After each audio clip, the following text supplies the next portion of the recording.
ಧನ್ಯವಾದಗಳು. ಈ ದೇಶದಲ್ಲಿ ಕಾಂಗ್ರೆಸ್ ಪಕ್ಷ ಯಾವಾಗಲೂ ಸರ್ವ ಧರ್ಮವನ್ನು ಪ್ರೀತಿಸುವ ಪಕ್ಷ, ಪಡೆಯುವ ಪಕ್ಷ, ರೈತ ಪರವಾದ ಪಕ್ಷ. ಈ ಪಕ್ಷದ ಪರವಾಗಿ ಯಾವಾಗಲೂ ಕೂಡ ರೈತರು, ದೇಶದ ಜನತೆ ಯಾವಾಗಲೂ ಈ ಕ್ಷೇತ್ರವನ್ನು ಗೌರವಿಸುತ್ತಾರೆ. ಅದೇ ರೀತಿ ಮೈಸೂರು ವಿಧಾನಸಭಾ ಕ್ಷೇತ್ರದ ವ್ಯಾಪ್ತಿಯಿಂದ ಇವತ್ತು ಗಾಂಧಿ ಮೈದಾನದ ಹೊರಟಂತ ಮೆರವಣಿಗೆ ಈಗ JNR ಸಮಾಂತರ ಪ್ರವೇಶವನ್ನು ಮಾಡ್ತಾ ಇದ್ದಾರೆ. ನಮಗೆ ಮಂಗಳೂರಿನಿಂದ ಅವರು ಪ್ರೀತಿಪೂರ್ವಕ ಕಾಂಗ್ರೆಸ್ ಪಕ್ಷ ನಿರಂತರ ಹೋರಾಟವನ್ನು ಮಾಡುತ್ತದೆ. ಇದು ಒಂದು ರೈತ ವಿರೋಧಿ ಬಿಜೆಪಿ ಸರ್ಕಾರಕ್ಕೆ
ಅಧ್ಯಕ್ಷತೆಯನ್ನು ವಹಿಸಿದಂಥ ಜಿಲ್ಲಾ ಕಾಂಗ್ರೆಸ್ನ ಅಧ್ಯಕ್ಷರು ಜೈ ಬಾಪು, ಜೈ ಸಂವಿಧಾನ, ಗಾಂಧಿ ಭಾರತದ ಅವರೇ,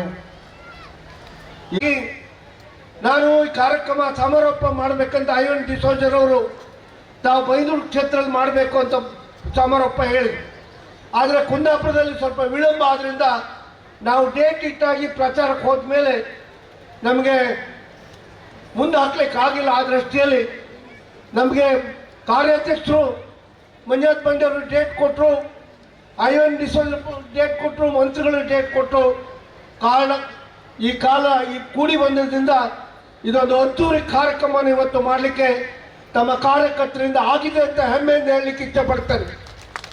ಈ ಕಾರ್ಯಕ್ರಮ ಮಾಡಲಿಕ್ಕೆ ಕಾರಣೀಕರ್ತರು ಬಹಳ ವಿಶೇಷವಾಗಿ ಮಹಾತ್ಮ ಗಾಂಧಿಯವರ ಕಾಲದಲ್ಲಿ ಬೆಳಗಾವಿಯಲ್ಲಿ ಅವರ ಅಧ್ಯಕ್ಷತೆಯಲ್ಲಿ ಬೆಳಗಾವಿ ಅಧಿವೇಶನ ನಡೆಯಿತು.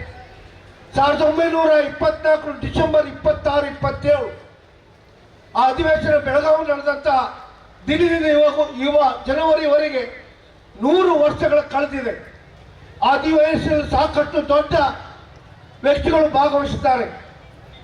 ಡಾಕ್ಟರ್ ಅಂಬೇಡ್ಕರ್ ಅವರು, ಅದೇ ರೀತಿ ವಲ್ಲಭಾಯ್ ಪಟೇಲ್, ಮೋತಿಲಾಲ್ ನೆಹರು, ಇಂಥ ಅನೇಕ ಮುಖಂಡರುಗಳು ಹಮ್ಮಿಕೊಂಡ ಇತಿಹಾಸ ಬೆಳಗಾವಿ ಅಧಿವೇಶನ ಇತ್ತು. ನಮ್ಮ ಮುಖ್ಯಮಂತ್ರಿಗಳು ಸಿದ್ದರಾಮಯ್ಯ ಮತ್ತು ನಮ್ಮ ಮುಖ್ಯಮಂತ್ರಿ DK ಶಿವಕುಮಾರ್ ಅವರು ಆ ನೆನಪನ್ನು ಸದಾ ಈ ಕರ್ನಾಟಕ ಉಳಿಸಿಕೊಂಡು ಹೋಗ್ಬೇಕನ್ನೋ ದೃಷ್ಟಿಯಿಂದ ಮುಂದಿನ ಯುವ ಪೀಳಿಗೆಗೆ ಬೆಳಗಾವಿ ಅಧಿವೇಶನವನ್ನು ನೆನಪಿಸ್ತಕ್ಕಂಥ ಕೆಲಸಕ್ಕೆ ಬೆಳಗಾವಿ ಜನವರಿಯಲ್ಲಿ ಅಧಿವೇಶನ ಮಾಡಿದ್ರು. ಅವತ್ತು ಗಾಂಧಿ ಭಾರತ ಅನ್ನೋ ಹೆಸರಲ್ಲಿ ಇಡೀ ರಾಜ್ಯ ವಿಧಾನಸಭಾ ಕ್ಷೇತ್ರದಲ್ಲಿ ಒಂದು ಕಾರ್ಯಾಗಾರವನ್ನು ಮಾಡಬೇಕನ್ನುವ ದೃಷ್ಟಿಕೋನದಲ್ಲಿ ಇವತ್ತು ಜೈ ಭೀಮ್, ಜೈ ಬಾಪು, ಜೈ ಸಂವಿಧಾನ ಎನ್ನುವ ಹೆಸರಲ್ಲಿ ಈ ಕಾರ್ಯಕ್ರಮ ಮಾಡ್ಕೊಂಡು ಬಂದಿದ್ದೇವೆ. ಬಹಳ ವಿಶೇಷವಾಗಿ ನಮ್ಮ ರಾಜ್ಯದಲ್ಲಿ ಮುಖ್ಯಮಂತ್ರಿಗಳು, ಉಪಮುಖ್ಯಮಂತ್ರಿಗಳು ಅನೇಕ ಕಾರ್ಯಕ್ರಮವನ್ನು ಹಾಕೊಂಡು ಬಂದಿದ್ದೇವೆ. ಹೋದ ಸಲ ಚುನಾವಣೆ ಸಂದರ್ಭದಲ್ಲಿ 5 ಗ್ಯಾರಂಟಿಗಳನ್ನು ಕೊಟ್ಟಿದ್ರು. ನಮ್ಮ ಭಾರತೀಯ ಜನತಾ ಪಾರ್ಟಿ ಹೇಳಿದ್ರು ಇದು ಸುಳ್ಳು, 5 ಗ್ಯಾರಂಟಿ ಬರುವುದಿಲ್ಲ, ಕಾಂಗ್ರೆಸ್ ಪಕ್ಷ ಯಾವುದೇ ರೀತಿಯ ನ್ಯಾಯವನ್ನು ತಮಗೆ ಕೊಡುವುದಿಲ್ಲ, ಇದು ಪ್ರಚಾರಕ್ಕೆ ಮಾತ್ರ ಅನ್ನುವ ಸುಳ್ಳು ಹೇಳಿಕೆಯನ್ನು ಹೇಳಿ ನಮ್ಮ ಜಿಲ್ಲೆಯ 2 ಜಿಲ್ಲೆಯ ನಮ್ಮ ಜಿಲ್ಲೆ 5 ಜನರ ಸೋಲು ಆಗುವಂತಾಯ್ತು. ಮಂಗಳೂರಲ್ಲೂ ಖಾದರ್ ಅವರು ಮತ್ತೆ ಪುತ್ತೂರಲ್ಲಿ ಒಂದು ಗೆಲ್ಲುವಂತಾಯ್ತು. ಇದಕ್ಕೆ ಅವರ ಸುಳ್ಳಿನ ಕತೆ, ಅವರು ಮಾಡಿರ್ತಕ್ಕಂಥ ಸುಳ್ಳು ಹೇಳಿ ಜನರನ್ನು ತಪ್ಪು ದಾರಿಗೆ ತಗೊಂಡು ಹೋಗೋದ್ರಿಂದ ನಾವು ಕೆಲಸ ಮಾಡಿಯೂ ಸಹ ವಿಧಾನಸಭಾ ಚುನಾವಣೆ ಸೋತಿದ್ದೇವೆ.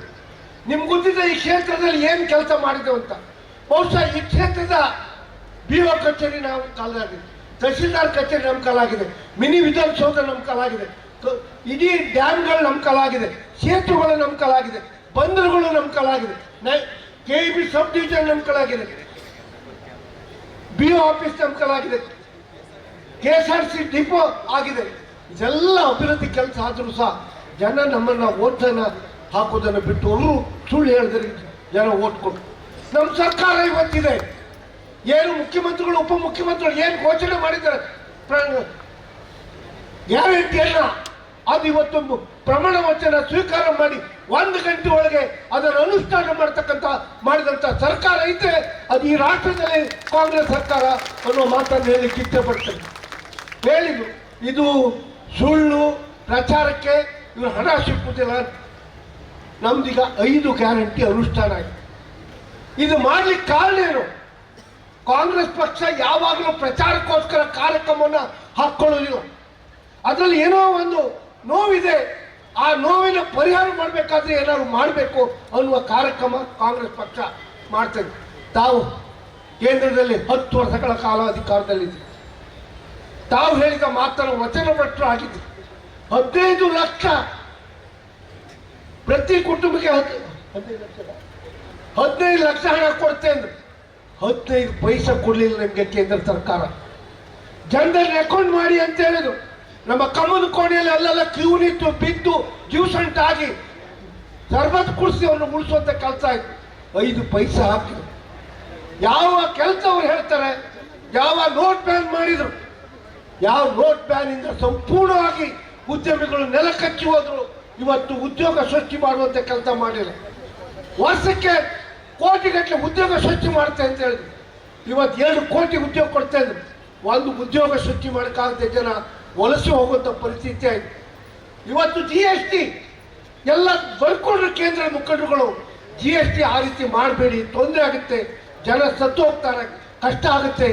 ನಾವು GST ತಂದು ಇವತ್ತು ಉದ್ಯಮ ಮುಚ್ಚುವಂಥ ಪರಿಸ್ಥಿತಿ ಆಗಿದೆ. ಸಣ್ಣ ಕೈಗಾರಿಕೆ ಮುಚ್ಚಿ ಹೋಗಿದೆ. ಇವತ್ತು ಬಹಳ ವಿಶೇಷವಾಗಿ ತಮಗೆ ಮನೆ ವಿಜಯೇಂದ್ರ ಒಂದು ಪ್ರತಿಭಟನೆ ಕೆಲಸ ಮಾಡಿದ್ರು. ನಮ್ಮ ಉಡುಪಿ ಬಂದಾರ ಒಂದು 250-300 ಜನ ಇದ್ರು. ಒಂದಿಷ್ಟು ಭಾಷಣ ಮಾಡಿದ್ರು. ನಾನು ವಿಜಯೇಂದ್ರ ಅವರಿಗೆ ಹೋಗಿ ವಿಜಯೇಂದ್ರ ಕೇಳ್ತಾ ಇದ್ದೇನೆ, ನೀವು ಒಂದು ಮಾತಾಡಬೇಕಿದ್ರೆ ವಸ್ತು ಸ್ಥಿತಿಯನ್ನು ಅರ್ಥ ಮಾಡ್ಕೊಂಡು ಮಾತಾಡಬೇಕು. ಒಬ್ಬ ಮುಖಂಡರವ, ಒಬ್ಬ ಪಕ್ಷದ ಅಧ್ಯಕ್ಷರಾದವ ಏನಾದರೂ ಮಾತಾಡಬೇಕಂದ್ರೆ ದಾಖಲಾತಿಯನ್ನು ಇಟ್ಕೊಂಡು ಮಾತಾಡಬೇಕು. ಒಬ್ಬ ಸಾಧಾರಣ ಮನುಷ್ಯ ಮಾತಾಡೋ ರೀತಿ ಮಾತಾಡಬಾರ್ದು. ನಾನು ಅವ್ರಿಗೆ ಕೇಳ್ತೇನೆ, ಮನಮೋಹನ್ ಸಿಂಗ್ ಇದ್ದಾಗ ಆರ್ಥಿಕ ಪರಿಸ್ಥಿತಿ ಆಗಿದೆ, ನಿಮ್ಮ ಸರ್ಕಾರ ಕೇಂದ್ರದಲ್ಲಿ ಬಂದ ಮೇಲೆ ಆರ್ಥಿಕ ಪರಿಸ್ಥಿತಿಯನ್ನು ತುಲನೆ ಮಾಡಿ ನೀವು ಹೇಳಿ. ಬಹುಶಃ ನಾನು ಕೇಳಿದಾಗ ಇವತ್ತು ರೈತರು ಕಂಗಾಲಾಗಿದ್ದಾರೆ. ರೈತರಂತೂ ಕಂಗಾಲಾಗಿ ಹೋಗಿದ್ದಾರೆ. ನಮ್ಮ ಬಂದಂಥ ಜನತೆಯಲ್ಲ ನನ್ನ ವಿನಂತಿ ಇತ್ತು, ನಮ್ಮ ಮನಮೋಹನ್ ಸಿಂಗ್ ಇದ್ದಾಗ ಅಡುಗೆ ಅನಿಲ ನಮ್ದು 410 ರೂಪಾಯಿ, ಒಂದು ಗ್ಯಾಸ್ ಬೆಲೆ 410 ರೂಪಾಯಿ. ಇವತ್ತು ಅವ್ರ ಬೆಲೆ 855 ರೂಪಾಯಿ 50 ಪೈಸಾ. ಮೊನ್ನೆ ಮತ್ತೆ 50 ರೂಪಾಯಿ ಜಾಸ್ತಿ ಮಾಡಿದ್ದಾರೆ. ಪೆಟ್ರೋಲ್ ನಮ್ಮ ಕಾಲದಲ್ಲಿ 71 ರೂಪಾಯಿ, ಇವತ್ತು 102 ರೂಪಾಯಿ. ಎಷ್ಟು ಹೇಳಿ?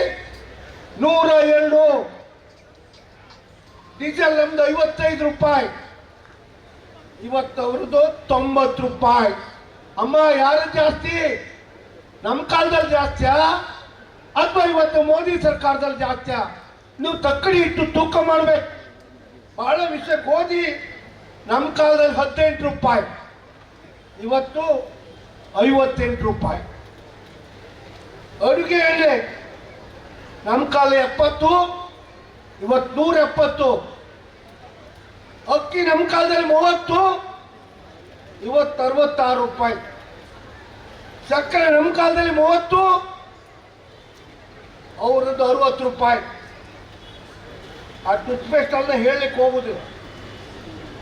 ಇವತ್ತು ವಿಶೇಷವಾಗಿ ತುಪ್ಪ 260 ರೂಪಾಯಿ, ನಮ್ಮ ಕಾಲ 900 ರೂಪಾಯಿ. 900.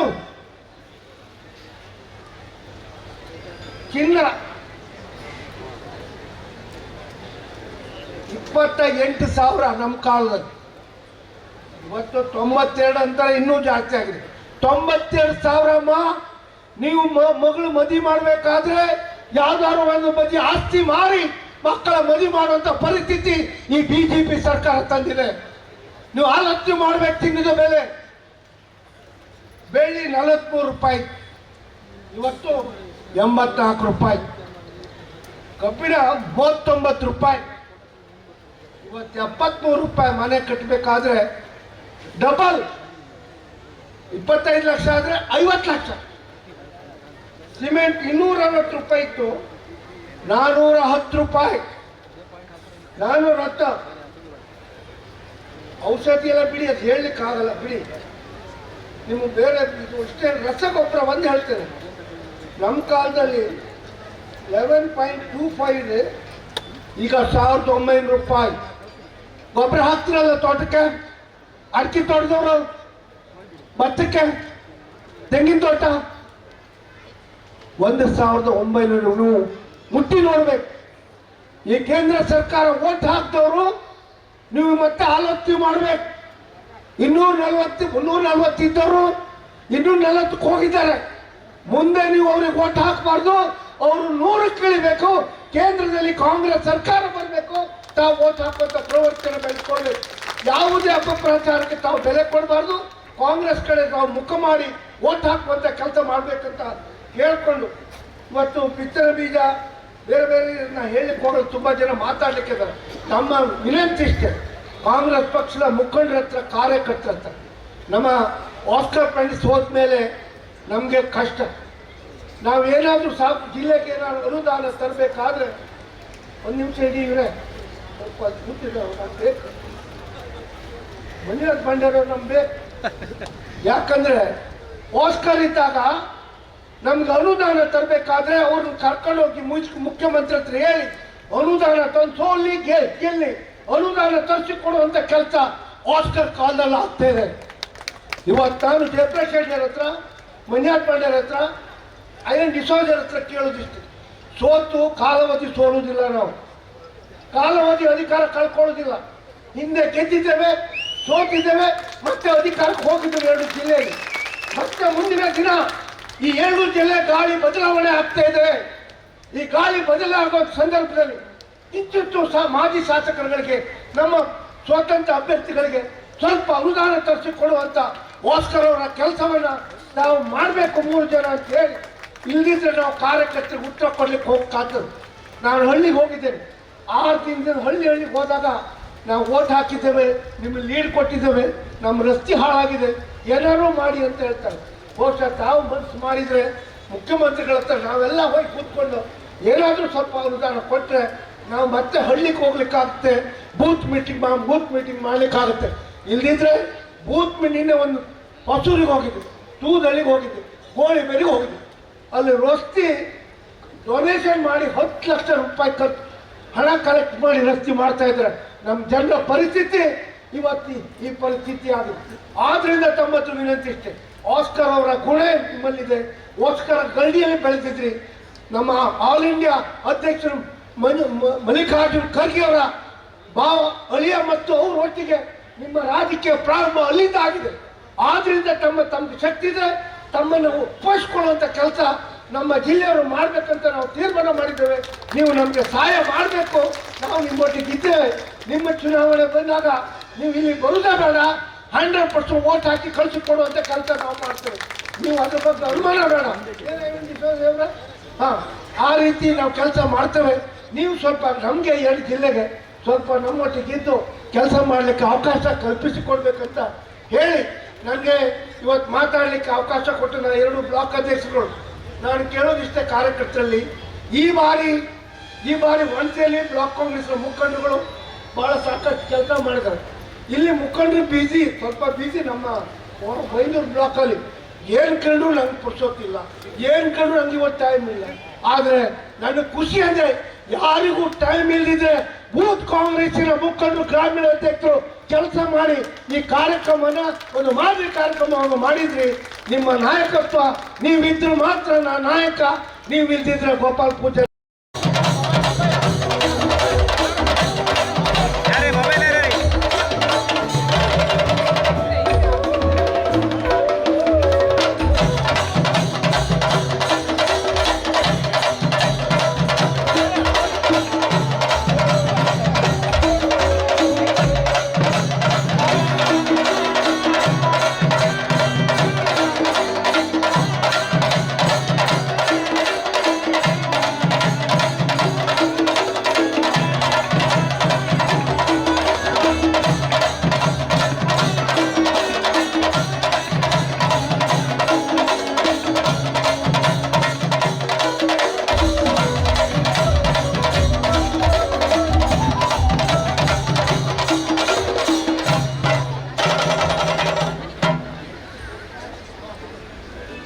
ಉದ್ಘಾಟನೆಯನ್ನು ನೆರವೇರಿಸಿದಂತ ಸಾಮಾನ್ಯ ವಿಧಾನ ಗೋಪಾಲ್ ಪೂಜಾರ್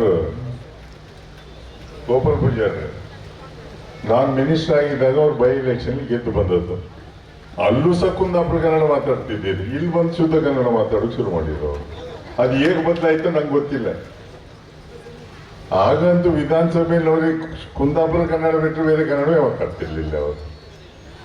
ಆದರೆ ನಮ್ಮ ಮನೆಗೆ ಬಂದು ಕೂಕಂತಿದ್ರಿ ಕೆಲಸ ಮಾಡಿಕೊಡಿ ಅಂತ. ಆಗ್ಲಿಗೂ ಹಾಗೆ ಈಗಲೂ ಹಾಗೆ. ಅವರು ಬಂದು ಗಂಗೊಂಡಿದ್ದು ಬ್ರೇಕ್ ವಾಟರ್ ಆದ ಕೂಡಲೇ ಉದ್ಘಾಟನೆಗೆ ಹೊರಟ್ರಿ ನೀವು. ಆದರೆ ಅಷ್ಟು ಒಳ್ಳೆ ಬ್ರೇಕ್ ವಾಟರ್ ಶರದ್ ಪವಾರ್ ಅವರು ಕೊಟ್ಟಿದ್ದು UPA ಗೌರ್ಮೆಂಟ್ ಇದ್ದಾಗ 102 ಕೋಟಿ ರೂಪಾಯಿ ಅದಕ್ಕೆ.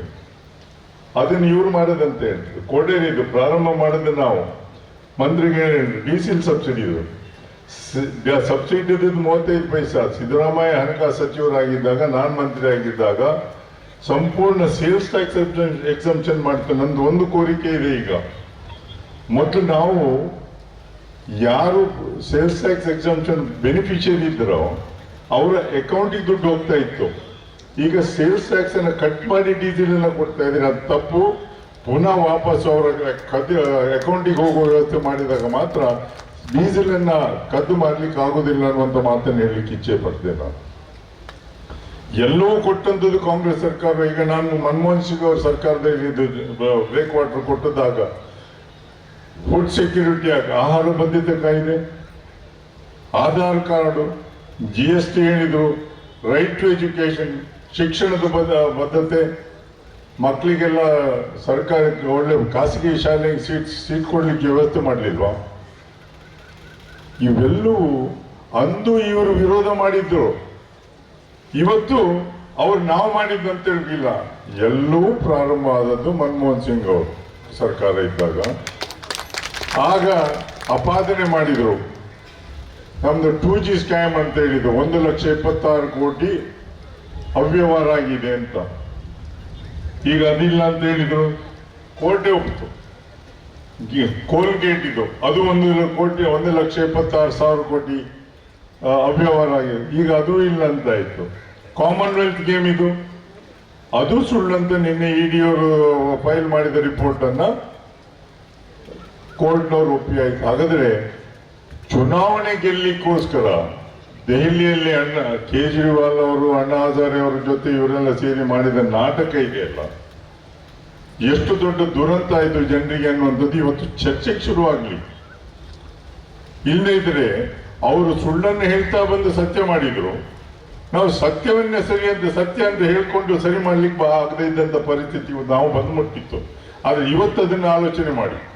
ಈಗ ದರದ ಬಗ್ಗೆ ಒಂದು ದೊಡ್ಡ ಪಟ್ಟಿ ಹಾಕಿದ್ದಾರೆ. ಈಗ ಕ್ರೂಡ್ ಆಯಿಲ್ ರೇಟ್ ಅವತ್ತಿದ್ದದ್ದು 130 ಇದ್ದದ್ದಕ್ಕೆ ನಾವು 60 ರೂಪಾಯಿ 55ರಿಂದ 60 ರೂಪಾಯಿ ಡೀಸೆಲ್ ಪೆಟ್ರೋಲ್ ಕೊಡ್ಲಿಕ್ಕಾದರೆ ಇವತ್ತು ಕ್ರೂಡ್ ಆಯಿಲ್ಗೆ ರೇಟ್ 60, ಇವರು ಕೊಡುದು 102 ರೂಪಾಯಿಗೆ 90 ರೂಪಾಯಿಗೆ. ಇದು ಜನ ಯಾಕೆ ಅರ್ಥ ಮಾಡಿ ಚರ್ಚೆ ಯಾಕೆ ಆಗ್ತಾ ಇಲ್ಲ? ಮಂಡ್ಯ ಒಂದು ಹುಡುಗಿ ಸ್ಕೂಟ್ರಲ್ಲಿ ಕೂತು ಹೇಳುದು, ಸ್ಕೂಟರ್ ಮಾಡಿದ್ರು ಅಡ್ಡಿಲ್ಲ, ರೇಟ್ ಜಾಸ್ತಿ ಆದ್ರೂ ಅಡ್ಡಿಲ್ಲ ಅಂತ ಹೇಳೋ ಪರಿಸ್ಥಿತಿ ಬಂದುಬಿಟ್ರೆ ಹಾಗಾದ್ರೆ ಎಷ್ಟು ಬ್ರೈನ್ ವಾಶ್ ಮಾಡಿ ಬಿಟ್ಟಿದ್ದಾರೆ ಅಂತ. ಇವತ್ತೊಂದು ನೋಡಿದೆ, ಗೋಧ್ರಾ ಘಟನೆ ಪುನಃ ವಾಪಸ್ ತಡಿಬೇಕಂತ ಒಬ್ರು ಕೆಂಪು ಶಾಲೆ ಹಾಕಿದವರು ಮಾತಾಡ್ತಾ ಇದ್ರು. ನಾನು ಹೇಳಿದ್ರು ಫಸ್ಟಿಗೆ ಅವ್ರ ಮೇಲೆ ಕೇಸ್ ಹಾಕಿ ಒಳಗಾಕಿ.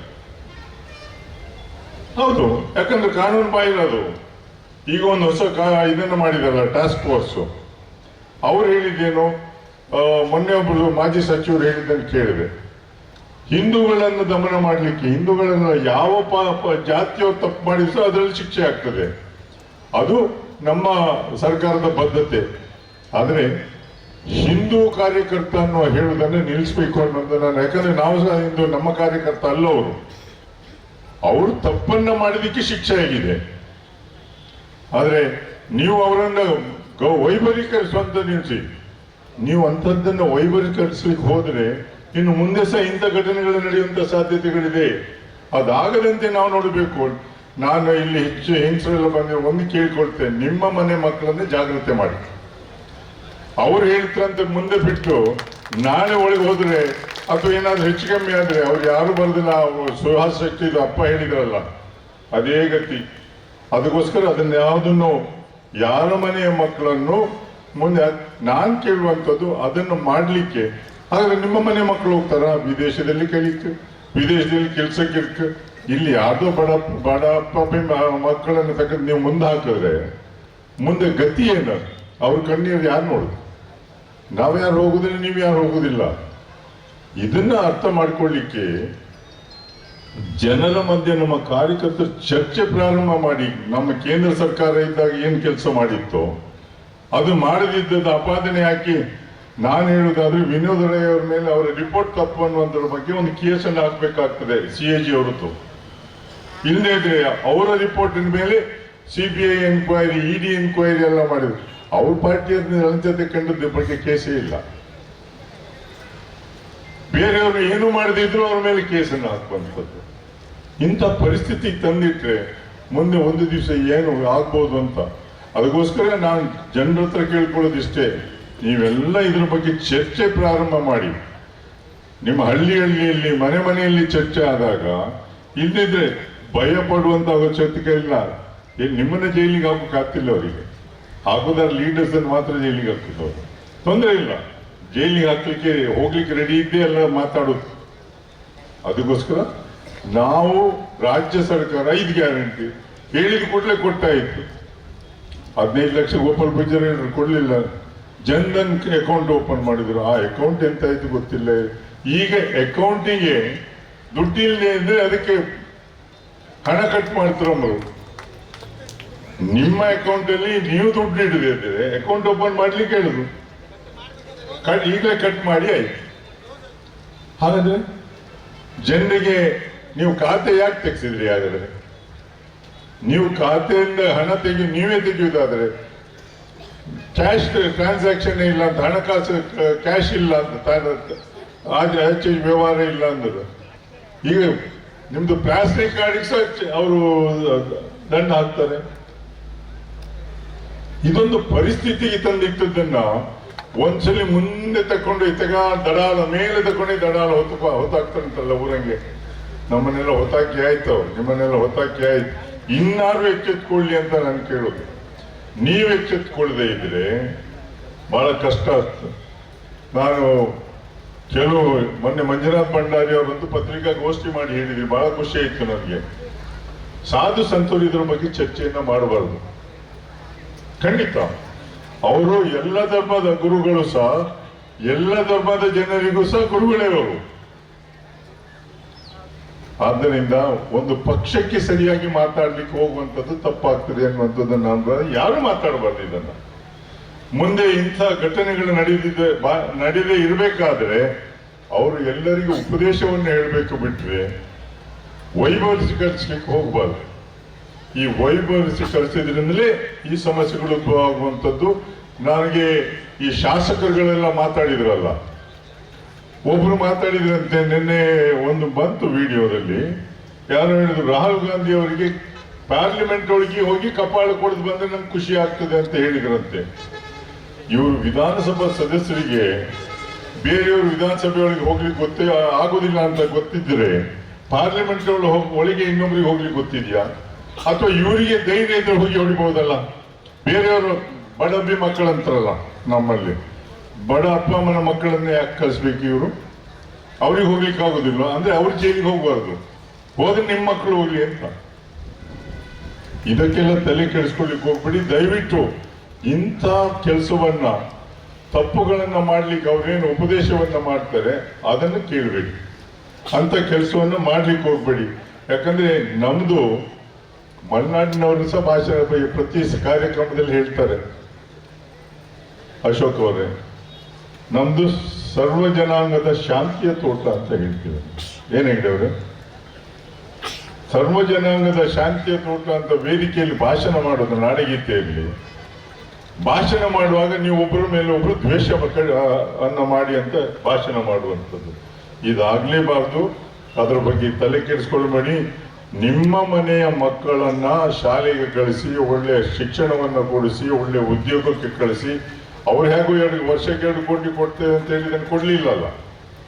ಸ್ವ ಉದ್ಯೋಗದಲ್ಲಿ ತನ್ನನ್ನ ತಾವು ತೊಡಸ್ಕೊಳ್ಳಿಕ್ಕೆ ಶಿಕ್ಷಣ ಬಹಳ ಅವಶ್ಯಕತೆ ಇದೆ ಅಂತ ಹೇಳ್ತಾ, ಇನ್ನು MJ ಹೆಗ್ಡೆ ಅವ್ರು ಮಾತಾಡ್ಲಿಕ್ಕಿದೆ, ಅದಾದ್ಮೇಲೆ ಯಾರು ಮಾತಾಡೋದು, ನಾನು ಹೆಚ್ಚು ಮಾತಾಡ್ಲಿ ಮುಗಿಸ್ತೇನೆ ಇಲ್ಲಿ. ಅದಕ್ಕೋಸ್ಕರ ತಾವೆಲ್ಲರೂ ಇದರ ಬಗ್ಗೆ ಗಮನ ಹರಿಸಿ, ನಿಮ್ಮ ಕುಟುಂಬದ ಬಗ್ಗೆ ನೀವು ಗಮನ ಹರಿಸಿ, ಬೇರೆಯವರು ಅವರವರ ಕುಟುಂಬದ ಬಗ್ಗೆ ಗಮನ ಹರಿಸ್ಬೇಕು ಅಂತ ಹೇಳ್ತಾ, ಯಾರೇ ಪ್ರಚೋದನೆಯನ್ನು ಕೊಟ್ಟರು ಸಹ ತಾವ್ಯಾರು ಬೇರೆ ತಪ್ಪನ್ನ ಮಾಡಲಿಕ್ಕೆ ನಿಮ್ಮ ಮನೆ ಯುವಕರಿಗೆ ಬಿಡಬೇಡಿ ಅನ್ನುವಂತ ಒಂದು ಬೇಡಿಕೆಯನ್ನಿಟ್ಟು ನನ್ನ ಮಾತನ್ನು ಮುಗಿಸ್ತೇನೆ. ಜೈ ಹಿಂದ್, ಜೈ ಕರ್ನಾಟಕ. ಜಯಪ್ರಕಾಶ್ ಹೆಗಡೆ ಅವರಿಗೆ ಪಕ್ಷದ ಪ್ರವೇಶಿಸಿ ಮೆರವಣಿಗೆಯನ್ನು ಉದ್ಘಾಟನೆ ಮಾಡಿದ ವಿಧಾನ ಪರಿಷತ್